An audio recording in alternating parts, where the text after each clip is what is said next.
जय हिंद साथियों, स्वागत है आप सभी का आमस गुरुकुल के सक्सेस कोर्स में।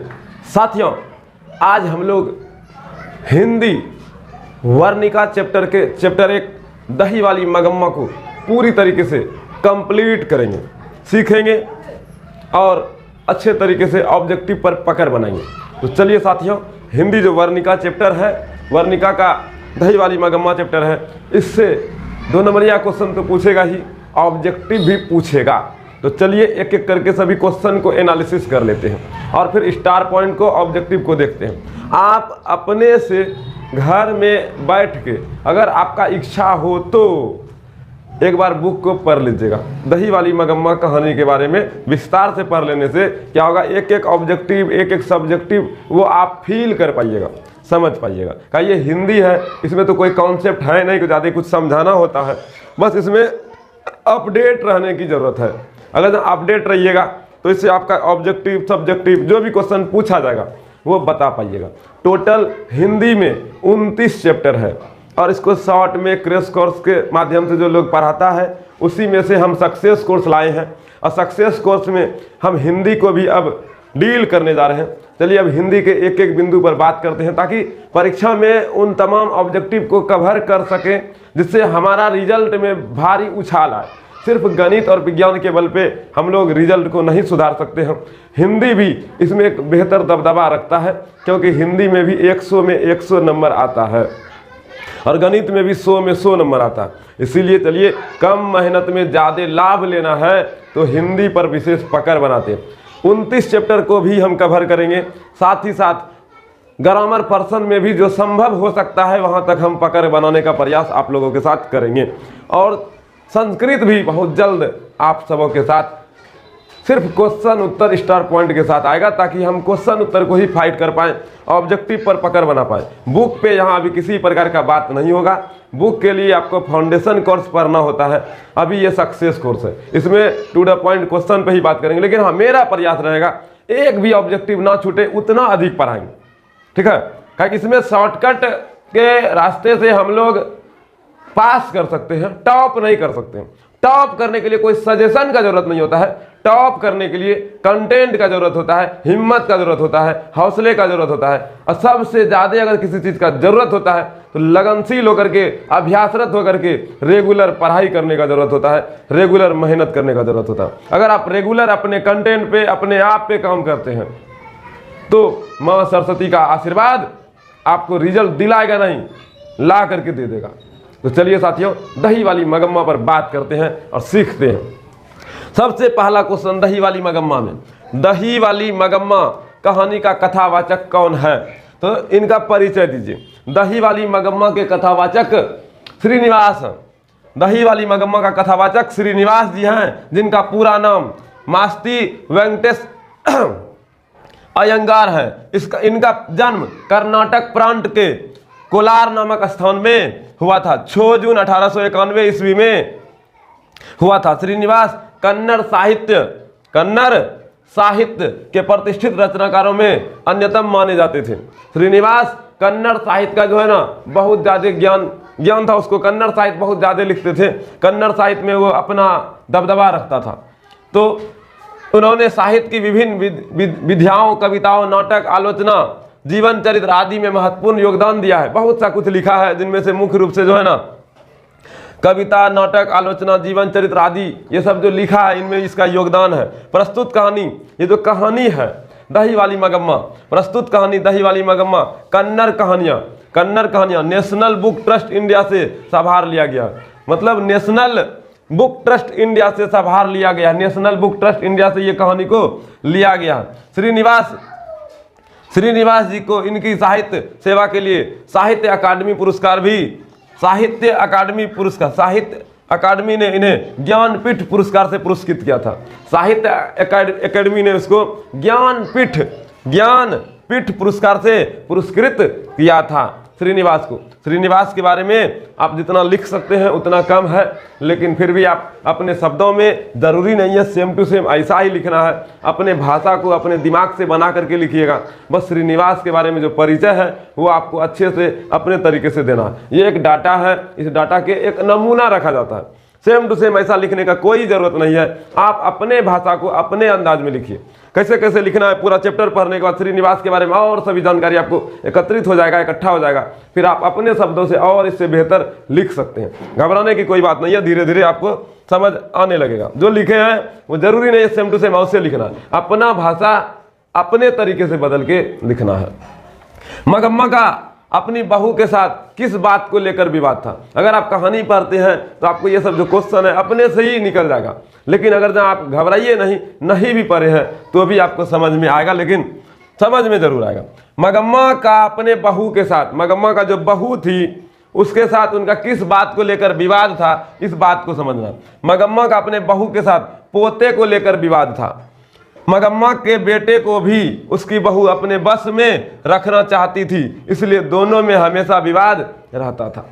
मगम्मा और मगम्मा का जो बहू था, ये दोनों के बीच में, ये दोनों महिला है, जिस कारण से महिला में महिला बीमारी होता है। एक दूसरे के पीछे कटाक्ष करना, एक दूसरे पर दबदबा दबा के रखना। जैसे हम पुत्र हैं तो मेरे पर जितना माँ का अधिकार है उतना ही मेरा पत्नी का भी अधिकार हो जाता है, जिस कारण से पत्नी चाहेगी कि मेरा बात माने, अब माँ चाहेगी मेरा बात माने। अब दोनों के बीच में हम घसीटियाते हैं, हम परेशान होते हैं, हम तकलीफ में रहते हैं, लेकिन माँ और पत्नी दोनों बूझने को राजी नहीं होता, जिस कारण से पति या फिर एक पुत्र एक अलग ही दुनिया में चला जाता है, जिसको डिप्रेशन का दुनिया कहते हैं। आजकल का जनरेशन इस डिप्रेशन का दुनिया का बहुत भारी मात्रा में शिकार हो रहा है। इनके मुख्य पीछे वजह है सही तरीके से परिवार को संतुलित तरीके से नहीं समझ पाना, नहीं चला पाना। तो चलिए साथियों, दही वाली मगम्मा में जो डिप्रेशन है वो दही बेचने के कारण नहीं, बस मगम्मा चाहती थी पुत्र मेरा बात माने,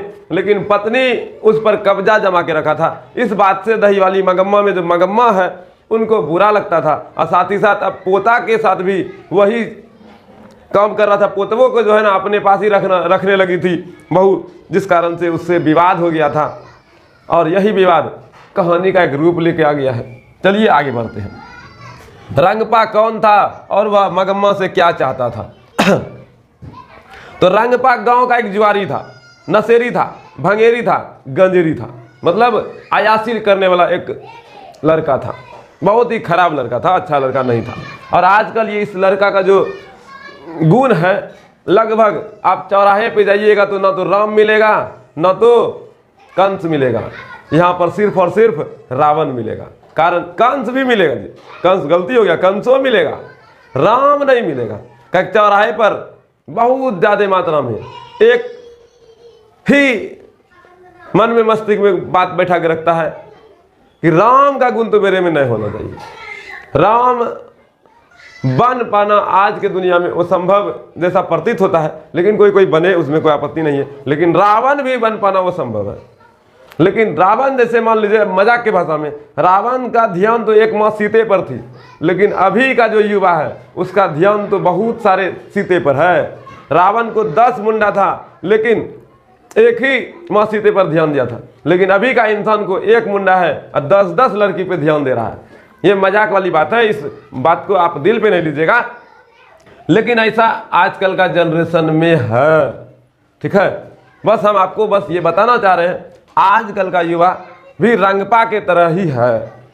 इसीलिए युवा पे विश्वास अभी आंख कान मूंद के करना अच्छी बात नहीं है। आजकल का जनरेशन में टीचर समुदाय भी अब बचा हुआ नहीं है। टीचर लोग भी इस रंगपा वाला गुण में रंगा हुआ सियार है। मुंह पे कुछ दिखाएगा, अब पीठ पीछे पर्दे पीछे कुछ और रहता है। आजकल विद्यार्थी जो है ना, ईमानदारी से कहते हैं, विद्यार्थी सुरक्षित टीचर के हाथों से भी नहीं है। गार्जियन को लुभाने वाला बात बोल के लुभा लेगा और विद्यार्थी के साथ जो है ना शोषण करेगा। ऐसा बहुत सा टीचर इस कलयुग में अब जन्म ले चुका है, और इसका दुरुपयोग भी, इस गुरु शब्द का, इस टीचर शब्द का दुरुपयोग भी करता है। इसलिए साथियों, हम आपसे एक ही रिक्वेस्ट करेंगे, आप हमको भाई मानिए, हम आपको भाई ही मानेंगे, बहन ही मानेंगे। ठीक है, एक भाई बहन का रिश्ता शर्मसार नहीं हुआ है। इसीलिए आज से आप लोग को हम आह्वान करते हैं, आज हम ईमानदारी से बोलते हैं, आज आप हमको भाई ही मानिए और भाई ही मानते रहिएगा। शुरू से लेके अंत तक हम अपने आप को भाई बना के रखें, ऐसा मेरा प्रयास रहेगा, ऐसा मेरा कर्तव्य कर्म संस्कार रहे, ऐसा हम हमेशा प्रयास करेंगे। लेकिन ईमानदारी से कहते हैं, जो भी विद्यार्थी हैं टीचर तक उतना ही सीमित रहिए जितना ज़रूरत है। सब कुछ टीचर पे डिपेंड न होना चाहिए। किताब का भी बात आपको थोड़ा बहुत समझ में आता है, किताब से भी आप बहुत कुछ सीख पाते हैं। इसलिए किताब पर भी अमल कीजिए, सिर्फ टीचर पर नहीं। टीचर आपके उन तथ्यों को समझा सकता है जिसमें आपको वो सुविधा हुआ है। इसीलिए मेरे छोटे भाई एवं बहन, हम आपसे रिक्वेस्ट करते हैं, टीचर से आप जितना दूरी बना करके रहिएगा उतना अच्छा रहेगा। क्या आजकल पीठ पीछे जो बात होता है वो बहुत ख़राब होता है, ठीक है।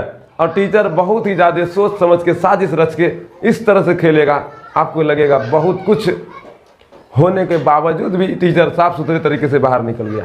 ये हम इसीलिए बता रहे हैं कि हम भी टीचर समुदाय में आते हैं तो बहुत सारे टीचर के साथ उठना बैठना होता है। बहुत से टीचर से मिले हैं, गांव में बहुत से ऐसे ऐसे टीचर हैं जो इस प्रकार के कृत्य करके अपना पेट को लात मार चुके हैं। इस आधार पे हम बोले, आज का समाज ये हमको दिखा चुका है, टीचर समुदाय में भी कुछ ऐसे लोग होते हैं। जैसे में बहुत से गुरु भी इस गुरु वाले पद को कलंकित कर चुके हैं। बहुत सा गुरु है, हम किसी का टारगेट नाम नहीं ले सकते हैं, बस ये आप समझ सकते हैं ऐसा दुनिया में हो रहा। चलिए टॉपिक पे आते हैं। रंगपा वाला गुण को पहचानना ही जरूरी है। चलिए रंगपा क्या कहता है देखते हैं।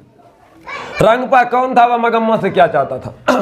रंगपा गांव का एक लम्फट, जुआरी और बदमाश था।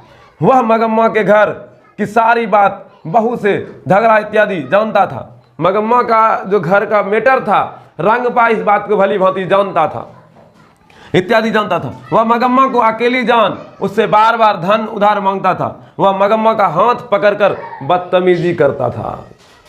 एक मगम्मा माँ जैसी औरत को वह हाथ पकड़कर बदतमीजी कर रहा था। देखिए शब्दों का यहाँ मर्यादा है। बदतमीजी हाथ पकड़ कर रहा है तो आप समझ सकते हैं ये किस ओर इशारा कर रहा है। और आजकल का युवा भी लगभग रंगपा वाला गुण में रंगासियार है और उस रंगासियार को पहचानना जरूरी है। मेरे छोटे बहन ईमानदारी से कहते हैं, ये चरित्र ही है जिससे आपको पूजा जाएगा। माँ सीता को इसीलिए पूजा जाता है, माँ चरित्र से गुणवान थी, अपने आप को अग्नि में झोंक दी सिर्फ चरित्र पे उंगली उठने मात्र से। और आप अपने चरित्र को अगर बचा लिए बहन, तो ईमानदारी से कहते हैं आपका गुणगान भी दुनिया में जरूर गाया जाएगा, क्योंकि चरित्र ही एक ऐसा धन है जो एक बार कलंकित हो गया फिर दोबारा ठीक नहीं हो सकता। मेरा प्रयास है आपको अच्छा सा बात बता करके आपको सही दिशा की ओर लेके आना। मेरा प्रयास है आप सुरक्षित रहें, सतर्क रहें, तंदुरुस्त रहें, मस्त रहें, ज्ञानवान रहें, बुद्धिमान हो। तो रंगपा का जो गुण है इसको पहचानो, इससे लड़ने का हौसला बुलंद करो, विरोध करने का ताकत अपने अंदर में समेटो। अगर आप किसी को नहीं बता सकते हैं तो आप अपने माँ को जरूर बता सकते हैं।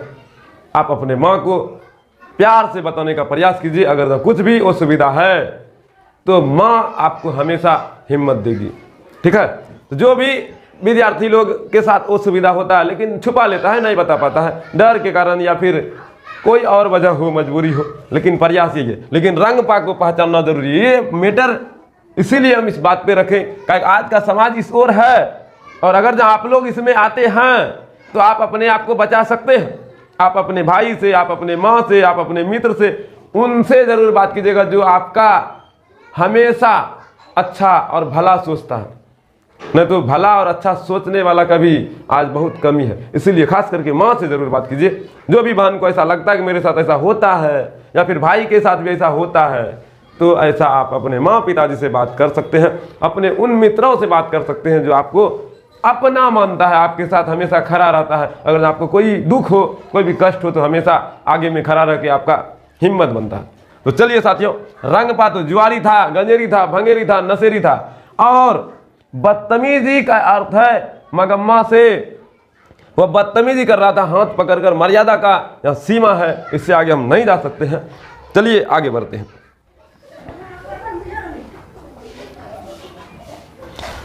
चलिए अगला क्वेश्चन।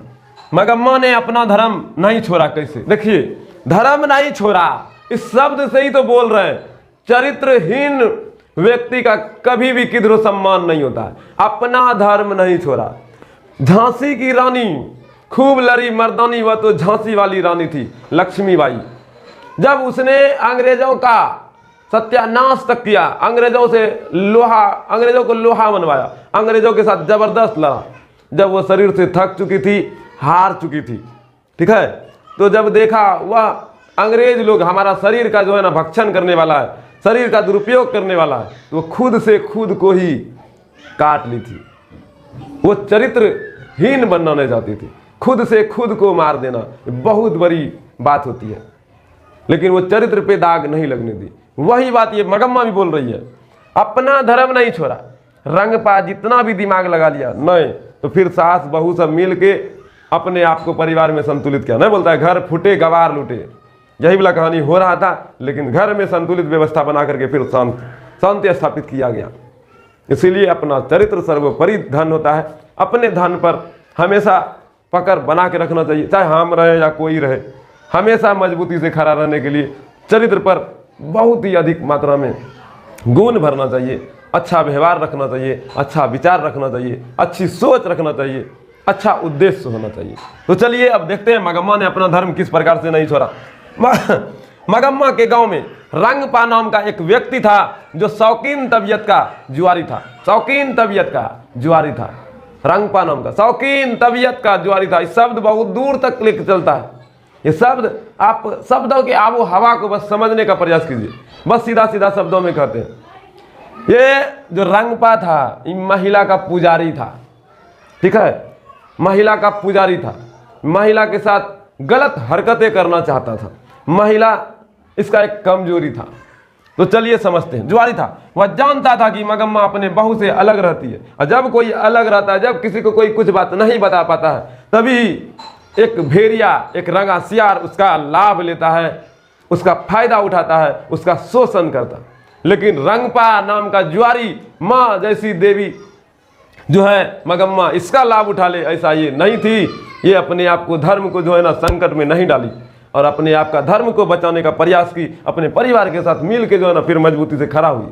चलिए, अपने बहू से अलग रहती थी, इसके पास बहुत पैसे थे, रंगपा उससे कर्ज के नाम पर पैसे मांगता था। वह मगम्मा को अकेली देखकर उसके पीछे लग जाया करता था, वह मगम्मा का हाथ पकड़ लेता था, मगम्मा हाथ छुड़ाकर तेजी से निकल जाती थी। इस प्रकार मगम्मा अपना धर्म नहीं छोड़ती है और वह रंगपा के झांसे में नहीं आती है। रंगपा इसका हमेशा दुरुपयोग करना चाहता था, इससे पैसे तो लेना ही जाता था, इसका शारीरिक शोषण तक करना चाह रहा था। यह हमारा शब्द नहीं है, इसमें बयान है, किताब में लिखा हुआ। अब पुस्तक को पढ़िएगा तो उसमें है, शब्द को हम समेट के बोलने का भी प्रयास कर रहे हैं, लेकिन सही अर्थ में जो है उस बात को आप फील कीजिए, ये जो शब्द है उसी ओर इशारा कर रहा है। तो चलिए साथियों, रंगपा जैसे भेड़िए को अब अपने जीवन में कभी ना आने दे, ऐसा एक प्रण लेते हैं। अगर कभी भी आता है तो उसको जो है ना उसी के अंदाज में उत्तर दिया जाएगा, आंख से आंख मिलाकर बात किया जाएगा। और माँ सरस्वती का कसम, किसी भी बहन के चरित्र पर दाग नहीं लगना चाहिए, ऐसा हिम्मत अपने आप में बनाना पड़ेगा, ठीक है। प्रयास यही करना है, अपने चरित्र पर किसी प्रकार का कलंक नहीं लगने देना है, चाहे कोई रहे, दुनिया इस ओर से उस ओर चला जाए, लेकिन चरित्र में किसी भी प्रकार का कमी नहीं आना चाहिए। चरित्र जितना प्रबल होगा, जितना मजबूत होगा, इंसान उतना ही अच्छा और गुणवान होगा, ऐसा प्रयास करना है। तो चलिए, रंगपा जैसे भेड़िए को, रंगपा जैसे रंगे सियार को उसके घर में घुस के अब उत्तर देने का पारी है, घर में घुस के मारने की बारी है। किसी भी प्रकार के तकलीफ को अब नहीं बर्दाश्त करेंगे, उसको मुंह तोड़ जवाब देंगे। मां की बहू ने विवाद निपटाने में पहल क्यों की? मगम्मा की बहू ने विवाद निपटाने में पहल की। अब देखिए, मगम्मा के पास पैसा था, बहू इस बात को भली भांति जानती थी। अब बहू ये भी बात गांव समाज के माध्यम से जान चुकी थी कि रंगपा मगम्मा के पीछे लगा हुआ है, मगम्मा से कुछ पैसा उधार मांग रहा है, उधारी के बहाने उसका शरीर का भी शोषण करना चाह रहा है। इस तरह का माहौल गांव में प्रचलित जब हुआ तो मगम्मा के बहू को पता चला, तब बहू ने अपना होशियारी दिखाते हुए मगम्मा और बहू के बीच में जो विवाद था उसको समाप्त करने के लिए जो कदम उठाता है, चलिए उस कदम के बारे में जानते हैं। रंगपा गांव का लंपट बदमाश था जिसे सास बहू के झगड़े के बारे में पता था, उसने इस झगड़े का लाभ ले रहा था। अब मगम्मा का जो बहू है इसका झगड़ा को समाप्त कर अपने परिवार को संतुलित करने का प्रयास करेगा। झगड़े के बारे में पता था, रंगपा बार बार उधार मांगता था, मगम्मा पैसे देने को तैयार हो गई थी, मगम्मा पैसे देने को तैयार हो गई थी। इस बात की जानकारी मगम्मा के बहू को हो जाती है, हो गया ना, गांव समाज का लोग कोई बता दिया उसको। उसे लगता है कि झगड़े के कारण पता नहीं सारे पैसे किसे दे डाले, इसलिए मगम्मा को बहू ने विवाद निपटाने की पहल की। मगम्मा का जो बहू था बहुत ही होशियार था, दूर तक सोचती थी। जब पता चला गांव समाज के माध्यम से कि रंगपा हमारे माँ के पीछे पड़ा है, हमारे माँ के पास जो अर्जित धन है उसको हड़पना चाहता है, लूटना चाहता है, तब मगम्मा के जो बहू है उसने होशियारी दिखाते हुए अपने बहू और सास के बीच में जो विवाद है उसको अपने पोते के माध्यम से ठीक करने का प्रयास ही ना किया, जबरदस्त रूप से प्रयास करके ठीक भी किया और साथ ही साथ अपने बहू और सास के रिश्ते को अच्छा बना लिया और दही बेचने का काम भी अपने कंधों पर ले लिया और बोला, माँ आप घर में अब रहिए अपने पोते के साथ, हम दहाड़ी करते हैं, दही बेचते हैं। कहानी पढ़िएगा, थोड़ा और इंटरेस्टेड है, कहानी पढ़ना चाहिए, ज़्यादा समय इधर उधर नहीं कीजिएगा, समय निकाल के पढ़िएगा तो और अच्छा लगेगा। बहू ने सास को बनाने के लिए कौन सा तरीका अपनाया, चलो बाबू सुनते हैं। मगम्मा की बहू बदतमीजी और समझदार थी, और बदतमीजी बोलते हैं। मगम्मा की बहू बुद्धिमती और समझदार थी, बहुत बुद्धिमान था, बहुत ही ज्ञानी थी, सामाजिक ज्ञान था उसको। पढ़ा लिखल है या नहीं है ये तो हम नहीं कह सकते, लेकिन सामाजिक परिवेश का उसको ज्ञान था, समाज में रहने में जो भी ज्ञान होना चाहिए उतना उसको था। व्यवहार बढ़िया था, विचार बढ़िया था, लोगों के बीच में जो कम्युनिकेशन होता है वो उसका डेवलप था, अच्छा था। तो वो समझदार थी, ज्ञानी के साथ विवेक था उनको, वो अपने आप के परिवार में किस तरह से रहना है, किस तरह से परिवार को चलाना है, इतना उसको भरपूर ज्ञान था। और एक बहू को इतना ज्ञान है, उसका परिवार सुखी संपन्न ही जिएगा, उसका परिवार हमेशा खुश ही रहेगा, उसका परिवार हमेशा आगे बढ़ेगा, ऐसा होता है। एक बहू अगर एक घर की बेटी की तरह रहने लग गई तो समझ लीजिएगा उसका घर दिन प्रतिदिन बहुत आगे बढ़ेगा, बहुत दूर जाएगा, ठीक है। बस किसी के बहकावे में ना आना चाहिए, कान फूसी जो होता है उन बात को इग्नोर कर अपने काम पे, अपने परिवार पे, अपने विश्वास पे, अपने समाज पे एक मजबूत पकड़ बनाने के लिए, चरित्र को हमेशा बेहतर बनाने के लिए, अपने ज्ञान को हमेशा अच्छा रखने के लिए अच्छे अच्छे विचारों को पढ़ना चाहिए, अच्छे अच्छे विचारों को सुनना चाहिए, अच्छे अच्छे आदमी के पास उठना बैठना चाहिए। गलत आदमी के साथ बैठिएगा तो गलत ही होगा। तो मगम्मा की बहू बहुत बुद्धिमती और समझदार थी, वह जानती थी कि उसकी सास अपने पोते से बहुत प्यार करता है। मगम्मा की बहू जानती थी मगम्मा पोते से बहुत प्यार करता है, इसलिए नजम्मा ने, बहू का नाम था नजम्मा, दही वाली मगम्मा में सास का नाम है मगम्मा, मगम्मा और नजम्मा। नजम्मा ने अपने बेटे को सास के पास भेज दिया, जोरे पड़ता, बेटा जो दादी लग रही है, आज दादी लग रही है तो मार के भेजा, मारा पड़ा के कल ले गया। कैसे कौन था जानबेन करते जी, अरे जैसे भी कहने कल ले ही गया था, मारा था, पराग था, जबरदस्त कहना, एकदम के ले गया था, जबरदस्त। इतना कहना दादी को दया आ गया, दादी अपने पास रखी और गरिया आ रही एकदम, बहू को ले धनादन दे धनादन, धकाधक धकाधक धकाधक, समझे। अरे बोलो बुझा रहा है, चलो ठीक है। नजम्मा ने अपने बेटे को सास के पास भेज दिया, जिसके कुछ दिन बाद सास मान भी गई और सास और सभी साथ में रहने लगे। जब बात होने लगता है, तब जब दिल मिलने लगता है, समय एक दूसरे को देने लगिएगा तो परिवार में संतुलन धीरे धीरे आ जाता है, ठीक है। चलिए मगम्मा का चरित्र चित्रण कीजिए। मगम्मा के बारे में अब लिखना है, थोड़ा ज़्यादा है, समझना है, समझ जाइएगा, चलो ठीक है। ज़्यादा क्या, एक पेज का है, 5 नंबरिया क्वेश्चन पूछेगा तो लिख दीजिएगा।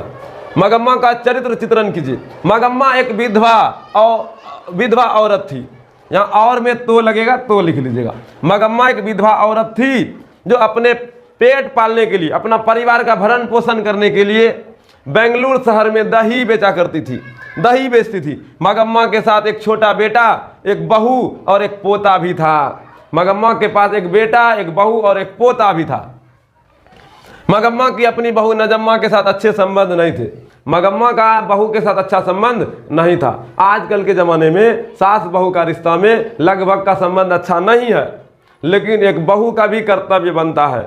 अगर माँ बूढ़ी है, माँ बड़ी है, कुछ बात को सुन के इग्नोर कर दो, कुछ बात को सुन के अपने आप में ही रख लो। अगर कुछ बात अपने आप में रख लेते हैं तो इससे आपको कोई हानि नहीं होगा। एक दिन ऐसा आएगा जब आपका ही लोग समाज में जो है ना सम्मान करेगा। जो सुनने का आदत डाल लेता है, धीरे धीरे उसका सम्मान और बढ़ता है। आप किसी और का बात नहीं सुन रहे हैं, आप अपने माँ का ही बात सुन रहे हैं। माँ अगर कुछ बात करवा शब्द बोल भी देता है तो घबराना नहीं है, माँ है, इग्नोर करके चलिए। बूढ़ी हो गई है जिस कारण से थोड़ा सा प्रेशर में रहती है, बहुत किया हुआ रहता है, बहुत ज़्यादा गांव में काम किया है, घर में काम किया है, गांव समाज को बनाने में भूमिका निभाता है, घर को बनाने में एक एक ईंट जोड़ी हुई रहती है, इसीलिए उसको कुछ भी वो सुविधा होता है तो बुरा लगता है, इसीलिए बात बोलता है।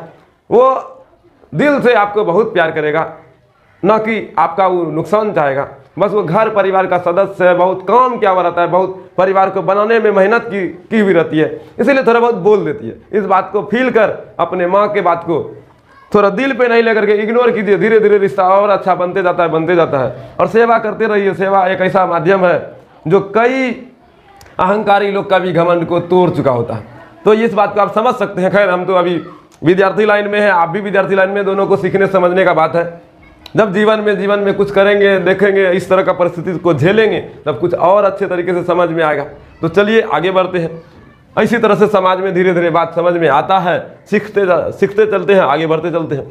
मगम्मा अपने बहू नजम्मा के साथ अच्छे संबंध नहीं थे। वे दोनों मगम्मा के बेटे पर अपने अधिकार को लेकर लड़ते झगड़ते रहते थे। सही बात है, कोई भी अपने बहू रहे या सास रहे, दोनों पति पर या बेटे पर अधिकार जमाने को ही लेकर हमेशा झगड़ा करती है। मेरा बात माने तो मेरा बात माने। चलिए अगला क्वेश्चन पढ़ते हैं। दही वाली मगम्मा कहानी का सारांश प्रस्तुत कीजिए। ये जो क्वेश्चन है सब 2 नंबरिया में पूछेगा। 2 नंबरिया में टोटल 5 क्वेश्चन पूछेगा, ठीक है, पूरा बुक से, ठीक है। तो आपको 5 को बनाना है, 5 को 5 को बनेगा, निश्चिंत रहिए, आराम से बनेगा। अपने से लिखना है, धीरे धीरे लिखने भी सिखा देंगे। दही वाली मगम्मा कहानी का सारांश प्रस्तुत कीजिए। यह कहानी एक विधवा औरत मगम्मा की है जो अपना जीवन यापन करने के लिए अपने गांव से 3 मील दूर दही बेचने जाती थी। इस कहानी का मुख्य पात्र मगम्मा का एक बेटा, एक बहू और पोता है। मगम्मा दही बेचकर जो भी पैसा कमाती उसका उपयोग घर के कार्य में करती, परंतु एक दिन उसकी बहू नजम्मा के साथ उसका विवाद हो जाता है, जिसके कारण मगम्मा अलग खाना बनाकर खाती है। वैसे घर में ज़्यादा झगड़ा वगड़ा होगा तुरंत माई फर्क होने का जो लफड़ा है बड़ा खतरनाक है। कुछ बात हुआ तुरंत फर्क हो लियो, ना खेबो तोरे बनेगा, ना खेबो तो ना खेबो, बाहर में जाओ, तो ही खो, तो ही बनाओ, तो ही रहो, ना खेलियो आज से, ऐसे एकदम उटक पुचक देती है। और फिर 2-4 दिन के बाद बहू ले लाइयो खाए ले, सासे या तो नीचे गिरेगी या तो फिर बहू बोलेगी माँ जी कत्तर उसलो रे, चलो न खाइयो। ऐसे करके मना करके फिर समेटना पड़ता है, सही है कि नहीं? अरे बोलो। मगम्मा का किधर चला गया जी, और जो भी है किधर गया, विवाद हो जाता है, जिसके कारण मगम्मा अलग खाना बनाकर खाती है। मगम्मा के पीछे गांव का एक लम्फट ज्वारी लड़का रंगपा पर जाता है। वह मगम्मा से कुछ पैसा उधार मांगता है। इस बात का पता नजम्मा को पड़ता है तो नजम्मा अपने पुत्र को सास के पास भेजकर अपनी विवाद खत्म करता है। ये बात तो है, इस पर तो बहुत बात कर चुके हैं। इस कहानी में अक्सर घरों में होने वाली घटने को दर्शाया गया है। जब तक बेटे की शादी नहीं होती है तब तक वह माँ की बात मानता है। जब तक बेटवा का शादी नहीं होगा तो मर्डर इज माई लाइफ। जैसे बेटा का शादी हो गया, वाइफ इज माई लाइफ। अगर जब बेटा माई बढ़िया से नहीं पूछता तो कुतवा नोच के खा लिया रहता। वाइफ इज माई लाइफ, बाहर में जाओ, वाइफ इज माई लाइफ। ऐसा नहीं सोचना कि खाली वाइफ इज माई लाइफ है, पूरा फैमिली आपका लाइफ होता है, सभी को संतुलित रूप से चलाना लाइफ होता है। हमारा, आपका, पूरे समाज का यही नियम होना चाहिए। माँ भी मेरा जिंदगी का हिस्सा है, सबसे पहले माँ हिस्सा है, फिर बाद में हमारी पत्नी हिस्सा है। सभी पे समान दृष्टिकोण से समान व्यवहार के साथ रहना होता है। जिम्मेदारी बढ़ जाती है, जिम्मेदारी को पूरा करते करते हम लोग भी थक जाते हैं, तो थोड़ा बहुत उतार चढ़ाव तो भाई जिंदगी है तो होबे करेगा। कोई नुकसान में रहेगा, कोई नाराज रहेगा, कोई खुश रहेगा, इस तरह का क्रियाकलाप जिंदगी है तो होगा। घबराना नहीं है, मजबूती के साथ जीते रहना है, अपने कर्तव्य को पालन करते रहना है। यह जो कहानी है सही बात है, पूरे समाज में इसी तरह का है। इस पूरे समाज में रंगपा जैसा भेड़िया, रंगपा जैसा सियार भी बहुत सारा है। इससे बच के इसके साथ लड़ के ही जीत पाइएगा। अगर जो छुप के छुपा के रहिएगा तो हमेशा दबा के रखेगा, आपका शोषण करेगा। इसलिए इस शोषण का बहिष्कार कीजिए, आवाज़ उठाइए, एक्सपोज कीजिए, ठीक है। कोई कुछ नहीं उखाड़ पाएगा जब चरित्र पर बात आएगा। जब झांसी वाली रानी को चरित्र पर बात आया तो अपना गर्दन तक काट ली थी, काहे उसके लड़ने के बावजूद जब नहीं लड़ पाई थी तब काटी थी, लेकिन लड़ने का पूरा प्रयास की थी, ठीक है। चलिए आगे बढ़ते हैं।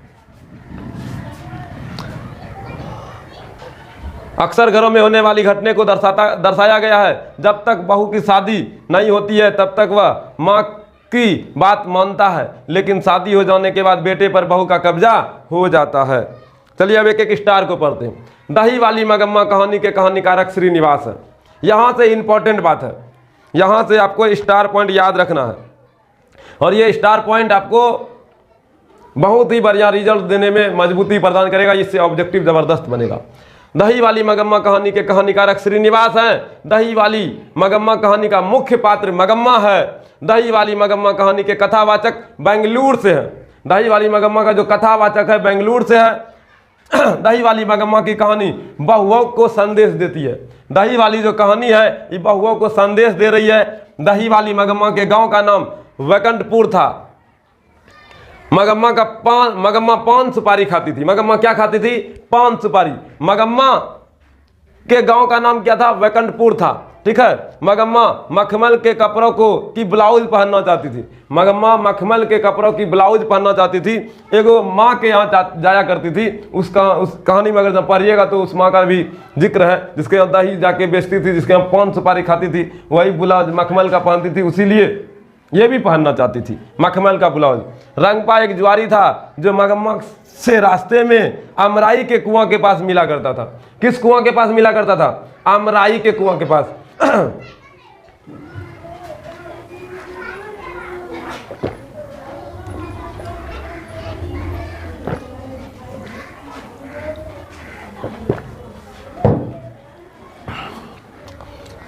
रंगपा एक जुआरी था जो मगम्मा से रास्ते में अमराई के कुआं के पास मिला करता था। याद रखिएगा, ये ऑब्जेक्टिव में पूछता है। श्रीनिवास जी का जन्म 6 जून 1891 ईस्वी को कर्नाटक के कोलार में हुआ था। श्रीनिवास जी का जन्म 6 जून 1891 को कर्नाटक के कोलार में हुआ था।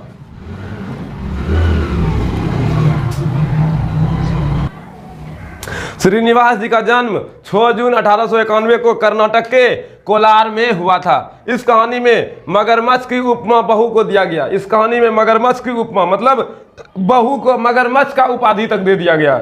इसीलिए बहू और सास के बीच में खटपट होता है। बताइए, मगरमच्छ का उपाधि मिल गया, बड़ा खतरनाक मिला, गजब, ठीक है। B.R. नारायण ने दही वाली मगम्मा कहानी का हिंदी में अनुवाद किया था। ये जो कन्नड़ भाषा में था, इसका हिंदी में अनुवाद B.R. नारायण ने किया था, ठीक है।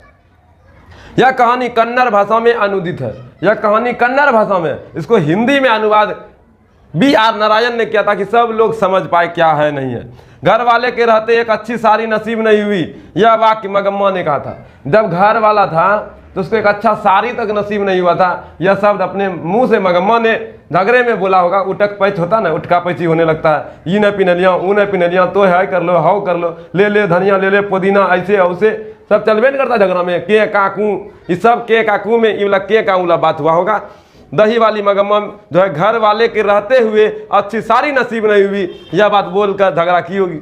लड़का अगर कुछ उधम करता है तो उसे मना करने का हक मुझे नहीं है, यह वाक्य नजम्मा ने कहा था। घर में जब पोतवा ज्यादा कुल कलाम करता होगा, डिंग पतरा होता होगा, इधर से उधर सामान भांग देता होगा, दिया होगा पराग, तब के करता होगा, तब फिर दादी को तो बुरा लगबे करे। हाँ पोतवा के मारी दिलो, हाँ तोर मन भरी लो, हाँ आवा तो बेटवा के बारा आज धारण सुनवाई छे। ऐसे सब में झगड़ा हुआ होगा। इसी बात में नजम्मा बोली, लड़का अगर कुछ उधम करता है, मतलब खटपट करता है, बदतमीजी करता है, तो उसको मना करने का हक हमें भी है, ठीक है। मुझे नहीं है, यह वाक्य नजम्मा ने कहा। हमको भी ना भाई, हमारा बेटा है, हम उनको जो मार पीट सकते हैं, ऐसा बोल रही है। लेकिन मगम्मा को बुरा लग गया, पोतवा को मार दिया तो झगड़ा हो गया एकदम। इसी झगड़ा के कारण से फर्क हो गया ना जी।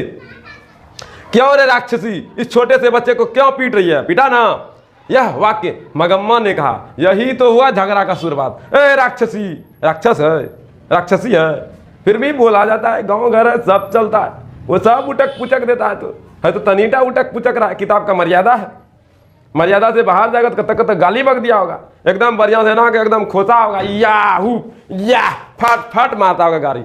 गांव घर में बुढ़िया सब झगड़ा करता है, एकदम बढ़िया से सारी खोसेगी, उसके बाद लहरियान कट मार के एकदम फटाक फट देते रहेगी। ठीक है बोल रहे हैं हम, ऐसा ही गाँव में होता है। अब गांव का है तो ठीक है, समझ जाते होंगे, शहर का है तो बल्ले बल्ले। शहर में हिंदी में गाली बकता होगा, इडियट, ई ऊ अगरम बगरम, बुझाता ही नहीं होगा, अच्छा नहीं लगता होगा। गाँव में आइए ना, झगड़ा देखने में बड़ी मजा आता है। एक खाली कोई झगड़ा करे, पूरा गांव एकदम टूक टूक देखता है और बड़ा आनंद लेता है, जबरदस्त। गांव का झगड़ा एकदम लगता ही नहीं झगड़ा हो रहा है, नाटक हो रहा है, ऐसा होता है। एकदम पूरा भीड़ लग जाएगा रोड के बगल में, इस तरफ उस तरफ, पक्का पे इधर उधर, और दूग एकदम ऐसे झगड़ा करता है। सही ये बोल रहे हैं, मजाक न कर रहे हैं, अब सही बोल रहे हैं यार। गाँव में आके देखो, हम गाँव का हैं इसीलिए बता रहे हैं। मगम्मा अबलूर के पास गांव वैकंठपुर की रहने वाली थी। मगम्मा अबलूर के पास गांव वैकंठपुर के रहने वाली थी। ठीक है, चलिए आगे बढ़ते हैं। अब आगे क्या बढ़ेंगे, यहां से ऑब्जेक्टिव है। दही वाली मगम्मा कहानी का कहानीकारक कौन है, बताइए तो कौन है? श्रीनिवास। दही वाली मगम्मा कहानी का मुख्य पात्र कौन है? मगम्मा। दही वाली मगम्मा कहानी का कथावाचक कहाँ से है, बताइए तो कहाँ से? बेंगलुरु से है ना। है यहाँ देखिए लिखा हुआ स्टार में, ये सब स्टार पढ़िएगा तो याद आएगा, फिर समझ में आने लगेगा। देखिए, दही वाली मगम्मा कहानी के कहानीकारक श्रीनिवास है। दही वाली मगम्मा कहानी का प्रमुख पात्र मगम्मा है। दही वाली मगम्मा कहानी के कथावाचक बेंगलुरु से है ना। सब स्टार है। अगर ये सब स्टार याद कर लीजिएगा तो आपका ऑब्जेक्टिव धकाधक धकाधक बनेगा। चलिए ठीक है, देखते हैं। अगर ऑब्जेक्टिव बनाने का मन है तो बना सकते हो, बनाइए। दही वाली मगम्मा कथावाचक कहाँ से है? बेंगलुरु से। दही वाली मगम्मा की कहानी किसे संदेश देती है? बहुओं को संदेश देती है। झगड़ा नहीं करियो, हरदम झगड़ा करी मूड खराब करी दीजो, तो झगड़ा करने के लिए नहीं बोलती है। खैर, पूरे समाज को संदेश देता है, पूरे इंसान को संदेश देता है कि इस तरह का व्यवहार नहीं होना चाहिए। लेकिन यहाँ टारगेट किया है बहू को, तो बहू ही लिखना है। मगम्मा क्या बेचती थी? मगम्मा गोबर बेचती थी। क्या बेचती थी? गधा कहीं का गोबर बेचता है। अच्छा, दही बेचता था। अच्छा, गुड जॉब। मगम्मा के गांव का नाम क्या था? बोले तो क्या नाम था? बैकुंठपुर था।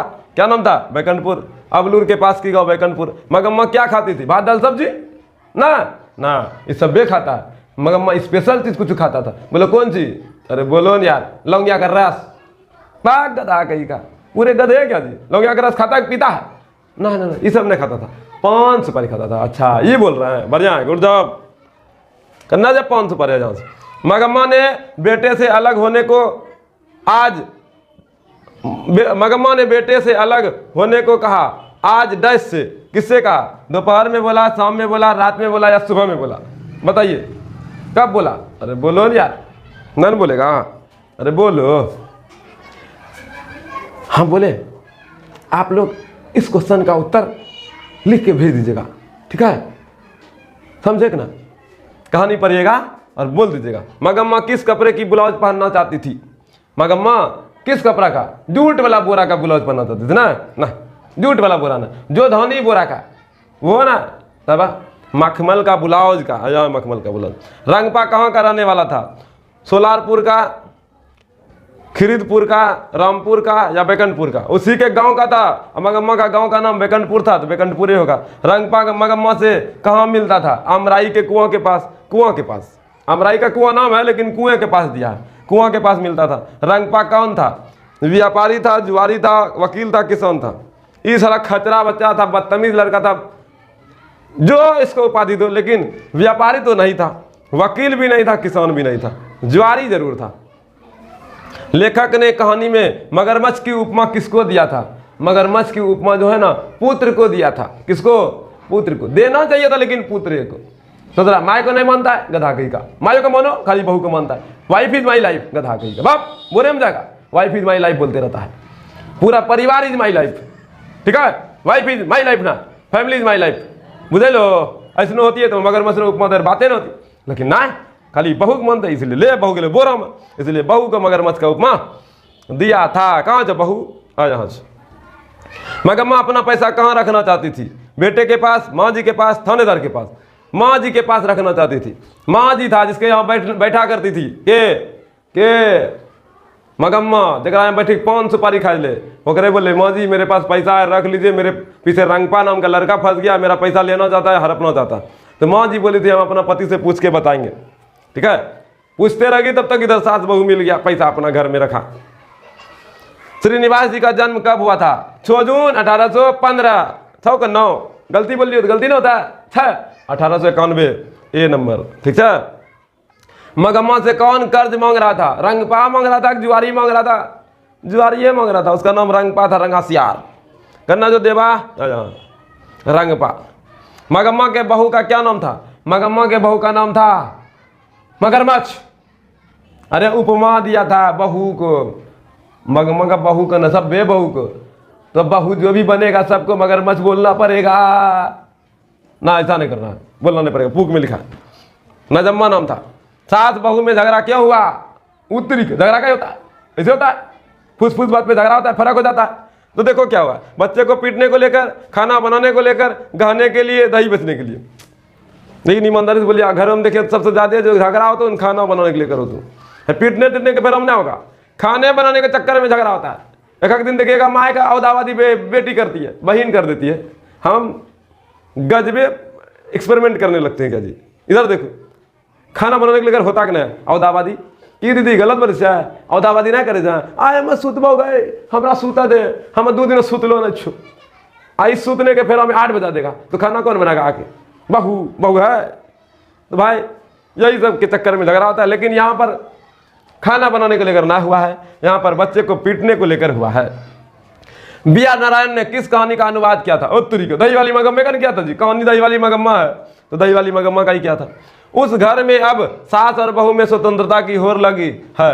यह पंक्ति किस कहानी का? कहानी कौन पढ़ रहे हैं? दही वाली मगम्मा। तो कहानी का आंसर होगा दही वाली मगम्मा।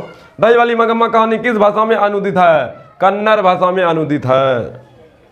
अमराई का कुआं कहाँ है? शहर में, बाजार में, रास्ते में, रंगपा के खेत में? रास्ते में। कहाँ पे? रास्ते में। मगम्मा को किससे विवाद था? बहू से। रंगपा से विवाद नहीं था, झगड़ा नहीं कर रहा था, उससे तो हड़पना चाह रहा था, बहू से विवाद हो गया था। नजम्मा मगम्मा की कौन थी? नजम्मा मगम्मा की बेटी थी, लेकिन बेटी मानती नहीं थी। बहू बेटी के समान होता है कि नहीं होता है? लेकिन बहू ये मानी कि जो बेटी मानी नहीं, इसलिए मगम्मा क्या बहू था, बहू ये रह गया, बेटी तो बोला नहीं।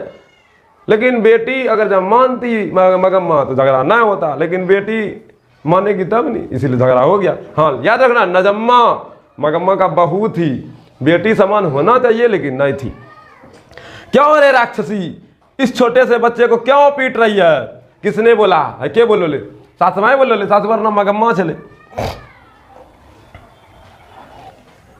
मगम्मा क्या बेचती थी? मगम्मा गोबर बेचती थी ना, मगम्मा खाद बेचती ना, दूध ना, दही बेचती थी।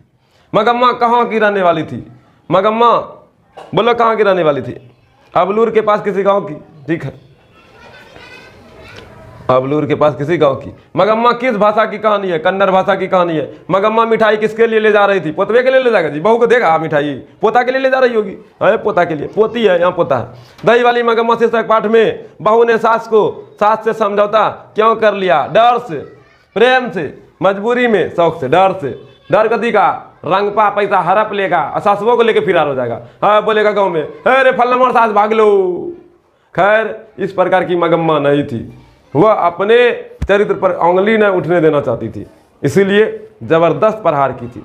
फिर भी बोल रहे हैं, फिर से बोल रहे हैं, किसी भी प्रकार का अगर जहाँ आप लोगों के साथ वो सुविधा होता है, आपके साथ बुरा होता है, अपने माँ को जरूर बताइए।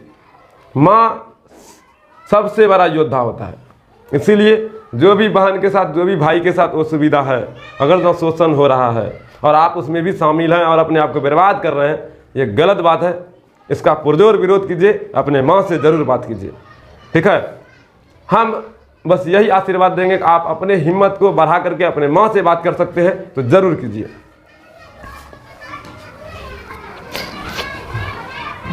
दही वाली मगम्मा शीर्षक पाठ में बहू ने सास से समझौता क्यों कर लिया? डर से कर लिया। दही वाली मगम्मा किस भाषा में अनुदित कहानी है? कन्नड़ भाषा में है। ठीक है, इसको हिंदी में लिखा था B.R. नारायण ने। मगम्मा को किससे विवाद था? बहुए से था।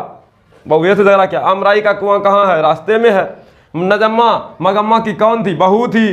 दही वाली मगम्मा पाठ के लेखक कौन है? श्रीनिवास हैं। रंगपा था जुआरी। B.R. नारायण ने किस कहानी का अनुवाद किया? मगम्मा का कहानी का, दही वाली मगम्मा का। श्रीनिवास जी का निधन, श्रीनिवास जी का जन्म कब हुआ था? जून में हुआ था। जन्म कहाँ हुआ था?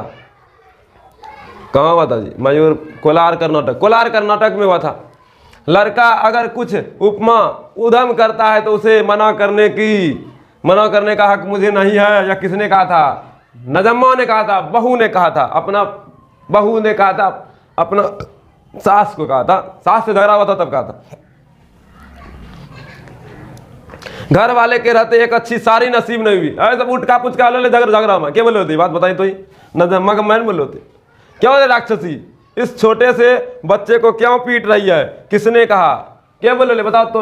ये क्वेश्चन रो उत्तर तो ही बताइए, कमेंट करी का, या फिर कैसा बताए तो ही समझाइए, हमारा नहीं पता। ठीक है, हो गलो तोरो चैप्टर मगम्मा खत्म। बुझैला? मगम्मा चैप्टर खत्म हो गया। दही वाली मगम्मा इतना ही पढ़ना है, एक एक स्टार बिंदु तक पढ़ दिए। बस एक बार देख लीजिए, अगर लिखने का मन है लिख लीजिए, या फिर एक दो बार सुन लीजिए, 2 का स्पीड में 1.5 का स्पीड में। आपका हिंदी का कहानी खत्म हुआ।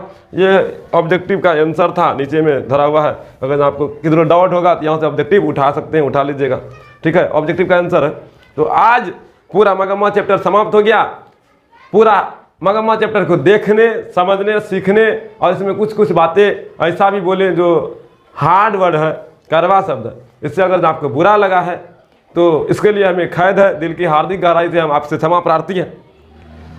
तो पूरा वीडियो देखने, समझने, सीखने और समय देने के लिए दिल की हार्दिक गहराई से धन्यवाद। थैंक यू, शुक्रिया। जय हिंद।